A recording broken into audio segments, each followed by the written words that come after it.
हिंदी में यूपीएससी की तैयारी से संबंधित प्रोग्राम्स को देखने के लिए सब्सक्राइब करें स्टडी IQ IAS हिंदी। नमस्कार, आप सभी का बहुत बहुत स्वागत है स्टडी IQ के प्लेटफॉर्म पे। मेरा नाम अभिनव कुमार बौरे है भाई। And dear, there is a big update. एक ऐसी अपडेट जो हर एक यूपीएससी एस्पिरेंट के लिए इंपॉर्टेंट हो जाती है जानना, because this is a event जहां पे ग्रीस के एक आइलैंड में रफली अराउंड 14 दिनों में 13 से 15 दिन का जो दायरा है, इसमें मोटे मोटे तौर पर 8000 बार भूकंप आया है। 8000 टाइम्स जो शेकिंग हुई है अर्थ की, इसने पूरे एरिया में पैनिक की कंडीशन क्रिएट कर दी। मोटे मोटे तौर पर अगर हम कहें, रफली अराउंड 12 से 15 हजार लोगों को यहां से हटाया जा चुका है। और यह जो क्षेत्र है अब उस आशंका का शिकार हो रहा है जो यह कहती है कि आज से लगभग 60 से 65 हजार साल पहले से जो एक्टिविटी हो रही है, और रफली अराउंड 60 साल पहले आज से जो भयावह सुनामी की कंडीशन ग्रीस और इसके आसपास के एरिया में, तुर्की के आसपास के क्षेत्र में देखी गई थी, कहीं वही कंडीशंस दोबारा प्रकृति ना दोहरा दे। आज की इस वीडियो में इसके बारे में डिटेल में चर्चा करेंगे। याद रखिए कि ये जो सेक्शन हम देख रहे हैं, ये ज्योग्राफी ऑप्शनल के भी सेक्शन का हिस्सा है, भूगोल वैकल्पिक विषय का भी पार्ट है। अगर आप तैयारी कर रहे हैं ज्योग्राफी ऑप्शनल के साथ, तो अभी के समय ज्योग्राफी ऑप्शनल के जो बैचेस हैं उनमें एडमिशन ओपन है। फरवरी माह का ये बैच है। और डियर, आप मेरे साथ geography as a optional subject भी प्रिपेयर कर सकते हैं। साथ ही हमारे जो कंप्लीट एब्सोल्यूट संपूर्ण बैचेस हैं उनमें भी एडमिशन ओपन है, और अभी डिस्काउंटेड प्राइस पर 14 फरवरी तक अगर आप ज्वाइन करते हैं तो things will be very easy for you. Okay, चलिए जरा हम खबर पर वापस आते हैं और चर्चा करते हैं इस बारे में कि एग्जैक्टली इस प्लेस में हो क्या रहा है। क्या रीजन है कि सिर्फ 14 दिनों में डियर 8000 बार भूकंप आया है? मतलब आपको नहीं लगता कि यह इंटेंसिटी कुछ ज्यादा ही तीव्र हो गई है? आइए इसके बारे में चर्चा करते हैं। सबसे पहली चीज तो यहां पर लेटेस्ट जो अपडेट था वो ये था कि तुर्की ने भी अभी अपने एरिया के आसपास जो है वो इमरजेंसी के लिए रेडीनेस क्रिएट कर ली है। यानी कि तुर्की के आसपास भी उन्होंने कहा है कि हो सकता है कि इस एरिया में भी अर्थक्वेक जो है वो हमें महसूस हो, और इवन यहां आशंका जताई जा रही है। मैं यहां ध्यान से आपको एक बात बताऊं, 8000 बार अर्थक्वेक यानी कि भूकंप आया है, और आशंका इस बात की है कि शायद यहां पर वोल्केनिक इरप्शन भी हो जाए। चलिए जरा स्टार्ट करते हैं। सबसे पहली चीज तो यहां पर खबरों में बात आई कि भाई वैज्ञानिकों ने बताया कि ग्रीस के समीप एक ज्वालामुखी अर्थात वोल्केनिक आइलैंड है। इस आइलैंड का नाम है सेंटोरिन। यह सेंटोरिन या सेंटोरिनी जो द्वीप है, एक्चुअली में यह बहुत फेमस टूरिस्ट प्लेस है। आपने ग्रीस के बारे में जो अक्सर इमेजेस देखी होंगी कि नीली कलर की सड़कें दिखाई देती हैं, व्हाइट कलर के घर दिखाई देते हैं, और इस प्रकार का एकदम मनोरम्य दृश्य जो आपको ग्रीस के लिए दिखाई देता है, एग्जैक्टली वैसा ही कुछ दृश्य जो है आपको जो सेंटोरिन या सेंटोरिनी आइलैंड है, जो वोल्केनिक आइलैंड है, उसमें दिखाई पड़ता है। अब यहां बड़ी संख्या में ऑब्वियस सी बात है कि आपको पर्यटक दिखाई देंगे। पर हुआ ये कि रफली अराउंड 25-26 जनवरी की रात्रि से ही यहां पे जो अर्थक्वेक के झटके हैं, भूकंप के जो झटके हैं, वो सुनाई देना स्टार्ट होते हैं, महसूस होना स्टार्ट होते हैं, और इनकी इंटेंसिटी बढ़ती जाती है। और एक स्थिति तो यह है कि जहां पर अर्थक्वेक के जो झटके हैं 5.5 से 6 तीव्रता तक पहुंच रहे हैं। यहां पर एक बात जानने योग्य है कि ये जो आइलैंड्स आप देख रहे हैं, इनकी हिस्ट्री भी रही है अर्थक्वेक की। यहां पर अर्थक्वेक आना बहुत रेयरेस्ट घटना नहीं है। मतलब अगर मैं खुलकर कहूं इस बात को, तो यहां पर जो अर्थक्वेक आया है या आ रहे हैं, इनका प्रॉपर अपना इतिहास रहा है। यहां पर भूकंप आपको देखने को मिलते हैं। यह कोई बहुत नई घटना नहीं है। यहां के लोग भी इससे काफी यूज्ड टू हैं। आप इस बात से अंदाज लगाइए कि यहां पर इन जनरल अर्थक्वेक इतने आते हैं कि यहां पर रहने वाली जनसंख्या इसकी अब यूज्ड टू हो चुकी है।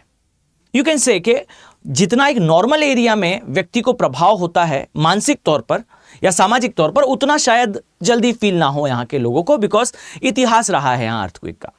लेकिन भाई कंडीशन आप समझिए कि इतने बार अगर अर्थक्वेक आएगा तो कहीं ना कहीं फिर प्रश्न उठना स्टार्ट होता है कि कोई बड़ा इवेंट तो नहीं होने वाला। अब जरा इस बड़े इवेंट के बारे में भी चर्चा करें, और ये चर्चा करें कि एग्जैक्टली ये हो क्यों रहा है। तो इवेंट आप समझ चुके हैं, अब बात पर आते हैं। देखिए यहां 2 कंडीशंस बताई जा रही हैं, और जो आशंका है वो भी जान लीजिए। यहां पर आशंका जो जताई जा रही है वो है कि यहां पर कहीं ज्वालामुखी उद्गार ना हो जाए।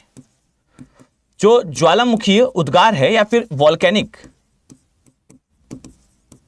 इरप्शन है कहीं यह ना हो जाए, इसकी आशंका है। कारण तो सबसे पहले समझिए कि अगर यहां पर जो अथॉरिटीज हैं उनका कहना है कि अगर यहां पर ज्वालामुखी के कारण ये अर्थक्वेक आ रहे होते तो हमें सबसे पहले वोल्केनो में एक्टिविटी दिखती, अर्थात वोल्केनो में तो कोई एक्टिविटी नहीं है। अब यहां पर वोल्केनो कहां से आया इसे समझिए। यह एक प्लेस है जिसे कहा जाता है हेलेनिक सबडक्शन जोन। अब ये हेलेनिक सबडक्शन जोन क्या है? तो कुल मिलाकर एक ऐसा क्षेत्र है जो ईजियन सागर के पास आता है।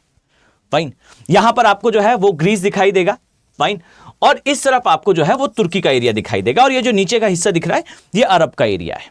अर्थात ये पूरी जो प्लेट है यूरेशियन प्लेट है, और यूरेशियन प्लेट और अफ्रीकन प्लेट का यहां पर हो रहा है कोलिजन, अर्थात अभिसरण। ये दोनों प्लेटें टकरा रही हैं, और टकराने के कारण यूरेशियन प्लेट का भी ये ओशनिक पार्ट है और अफ्रीकन प्लेट का भी ये ओशनिक पार्ट है। अर्थात ये यूरेशियन प्लेट का भी महासागरीय हिस्सा है, ये अफ्रीकन प्लेट का भी महासागरीय हिस्सा है। एंड आप सभी ने बहुत डिटेल में इसे पढ़ा होगा प्लेट टेक्टोनिक में, कि जब कॉन्टिनेंटल और कॉन्टिनेंटल एक केस है और एक केस है ओशनिक और ओशनिक, जब दो ओशनिक प्लेट्स यानी कि दो सागरीय प्लेटों के मध्य अभिसरण होता है ना, कोलिजन होता है, तो कैटास्ट्रॉफिक वोल्केनिज्म दिखता है, प्रलयकारी ज्वालामुखीता दिखती है, बड़े बड़े ज्वालामुखियों का निर्माण होता है। और यही कारण है कि इस स्थान पर आपको बड़े ज्वालामुखी दिखते हैं और आर्क ऑफ आइलैंड्स दिखते हैं।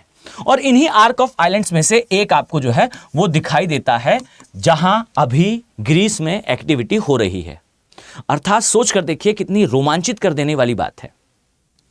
ये जो अर्थक्वेक आ रहे हैं ये वहां आ रहे हैं जहां पर सुपर एक्टिव वोल्केनोज हैं, यानी कि ये भूकंप ऐसी जगह आ रहा है जहां पर प्रोएक्टिव ज्वालामुखी उपस्थित है।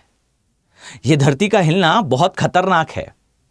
कारण मैंने आपको बताया कि यहां पर दो ओशनिक पार्ट्स जो है उनके बीच में कन्वर्जेंस है, ये एक दूसरे से टकरा रहे हैं और अंदर जा रहे हैं। और जब ये अंदर जाते हैं तो यहां पर वोल्केनोज का फॉर्मेशन होता है, और उन्हीं वोल्केनोज और उन्हीं पठारों में से, प्लेट्यूज में से एक पर आपको सैंटोरिनी द्वीप दिखाई देता है। अब इस द्वीप पर झटके महसूस होना कहीं ना कहीं बट ऑब्वियस सी बात है कि इस आर्क ऑफ आइलैंड पर भी जो है वो असर दिखाएगा। और यही रीजन है कि यहां के जो ज्योग्राफर्स हैं और जो साइंटिस्ट हैं उनका कहना है कि संभावना है कि इन अर्थक्वेक से वोल्केनिक एक्टिविटी तेज हो जाए। बट यह शुक्र है कि अभी तक डियर यहां पर जो वोल्केनो है उसकी स्थिति में कोई खास चेंज नहीं आया है, मतलब ज्वालामुखी में कोई बड़ा परिवर्तन नहीं दिखा है। अर्थात यह कहना कि ज्वालामुखीता होगी ही यह अतिशयोक्ति होगी, पर नहीं होगी यह मूर्खता है।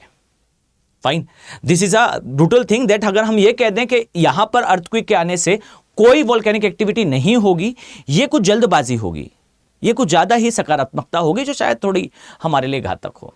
बट यस, ये एक सही बात है कि अब तक जो वोल्केनो है यहां पर से जो द्वीप है वो एक्चुअल में वोल्केनो का भी नाम है।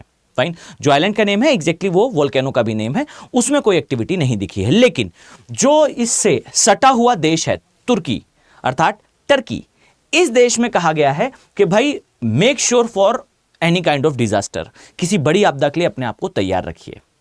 ठीक है, सो यहां आपको जो है ये पूरी चेन दिखाई देगी। ये पूरा ही इलाका बेसिकली जो है वो सबडक्शन जोन में आता है, जिसे हम हेलेनिक सबडक्शन जोन कहते हैं।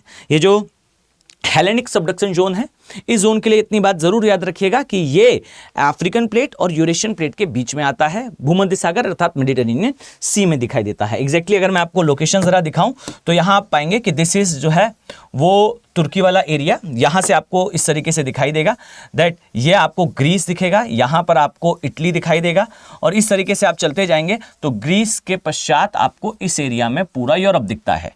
ओके, और यहां आपको अलग अलग आइलैंड्स दिखाई देते हैं। जैसे यहां सारे ही जो आइलैंड्स हैं ये एक्चुअली में एक वोल्केनिक नेचर के हैं। यहां आपको जो है वो क्रेटे, यहां साइप्रस, यहां सिसिली, सर्डिना, बेलरिक, कोर्सिका, और यहां इवन बाहर तक यहां कैनरी आइलैंड्स हैं। ये पूरा का पूरा एक्चुअल में एक बाउंड्री है। अगर मैं रियलिटी में आपको बताऊं तो ये पूरा ही एरिया एक बाउंड्री है, और इस बाउंड्री में जो यूरेशियन प्लेट है, जस्ट अ सेकेंड, जो यूरेशियन प्लेट है अर्थात हमारी प्लेट है, और नीचे अफ्रीकन प्लेट है, इनके बीच में इस स्थान पर अभिसरण है। अभिसरण कह लीजिए या फिर कन्वर्जेंस कह लीजिए। इसके कारण ये ओशनिक पार्ट है, यहां आप देख पाएंगे ये ओशनिक पार्ट है, यानी कि ये सागरीय भाग है, महासागरीय भाग है, और ये भी जो अफ्रीकन प्लेट है उसका सागरीय भाग है। और इसीलिए इस अभिसरण के कारण जो है आपको इस स्थान पर मैसिव वोल्केनोस दिखते हैं, बड़े आकार के वोल्केनोस दिखते हैं, आर्क ऑफ आइलैंड दिखते हैं, और उन आर्क ऑफ आइलैंड्स में से एक पर स्थित है वो द्वीप जहां पर अभी अर्थक्वेक आ रहा है। एग्जाम पॉइंट ऑफ व्यू से ये जरूरी हो जाता है, तो तैयार रखिएगा अपने आप को। अब याद रखें कि स्टडी IQ के जो प्रीमियम ऑप्शनल का बैच है, इसमें महाकुंभ पर जो है आपको डिस्काउंट देखने को मिल रहा है, ये प्राइस यहां पर मेंशन है। और अगर आप मेरे साथ तैयारी करना चाहते हैं तो आप बेशक इन बैचेस का पार्ट बन सकते हैं, काफी रोचक होता है ज्योग्राफी ऑप्शनल।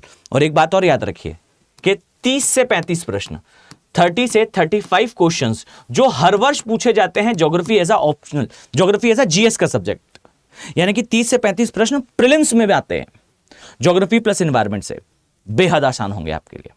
बस आप तैयारी एक बार कर देखिए, आप पाएंगे कि ये प्रश्न जो आपके लिए टफ होते हैं आपके लिए पीनट होंगे। सभी के लिए जो टफ होगा वो आपके लिए बेहद आसान होगा, क्योंकि आपका सब्जेक्ट होने वाला है ज्योग्राफी एज अ ऑप्शनल।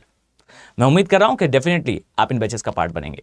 साथ ही स्टडी IQ के प्रीमियम संपूर्ण बैचेस जो अब स्टार्ट हो रहे हैं फ्रॉम 8,999 अर्थात 8,999, माफ कीजिएगा, इन बैचेस का हिस्सा आप बन सकते हैं।